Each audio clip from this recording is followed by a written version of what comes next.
अगला काम था सीढ़ी तैयार करना। सबसे पहले लाओ पाई ने लकड़ी की डंडियों पर कुछ निशान बनाए, फिर उन निशानों के साथ साथ लकड़ी को तराश कर एक गड्ढेदार सतह बनाई। दूसरी लकड़ी की डंडी पर उसने एक सपाट सतह तैयार की। इस तरह जब दोनों को जोड़कर लगाया गया तो वे एक दूसरे में पूरी तरह फिट हो गए। अब जब सीढ़ी बन गई तो ऊपर नीचे जाना काफी आसान हो गया। आसमान धीरे धीरे अंधेरा होने लगा, लेकिन लाओ पाई ने ज्यादा आराम नहीं किया। उसने जल्दी से 2 त्रिकोण आकार के फ्रेम बनाए, उन्हें ऊपर की ओर मजबूती से लगाया, फिर पतली डंडियों को एक एक करके ऊपर बिछाया। जोड़ों को मजबूत करने के लिए रस्सी से कसकर बांधा। इस तरह आश्रय का छत का ढांचा तैयार हो गया। उसने ऊपर से निकले हुए अतिरिक्त हिस्सों को काट दिया। अब तक आश्रय का मुख्य ढांचा पूरी तरह तैयार हो चुका था। इसके बाद उसने अपनी पुरानी विरासत में मिली जलरोधक चादर निकाली और उसे छत पर बिछा दिया। तेज जंगली हवाओं से छत उड़ न जाए, इसके लिए उसने रस्सी से छेद करके उसे बांध दिया। फिर लाओ पाई पास के इलाके में गया। वहाँ की मिट्टी नरम और नमीदार थी, जिससे वहाँ खूब काई उगी हुई थी। थोड़े ही समय में उसने काई का एक बड़ा बैग इकट्ठा कर लिया। वह उसे छत पर बिछाने लगा। इससे छत की जलरोधक क्षमता तो बढ़ी ही, साथ ही उसका रूप भी और सुंदर हो गया। उसने कुछ टहनियों से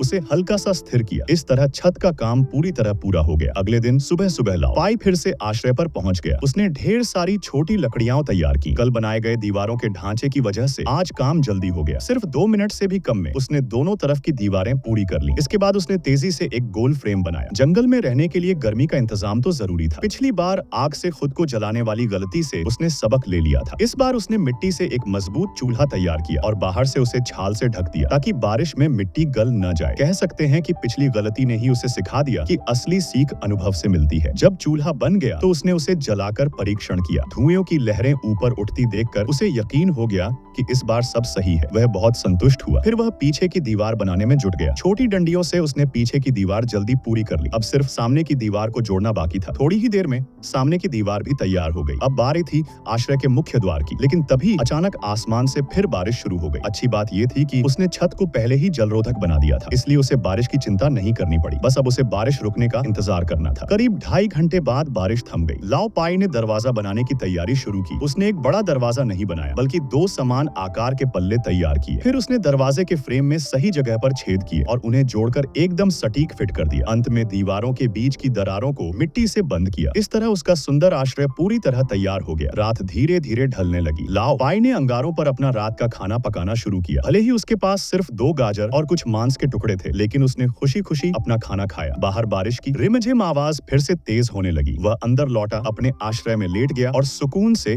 नींद में खो गया। उसका दिन भर का परिश्रम आखिरकार एक सुरक्षित और गर्म घर में बदल गया।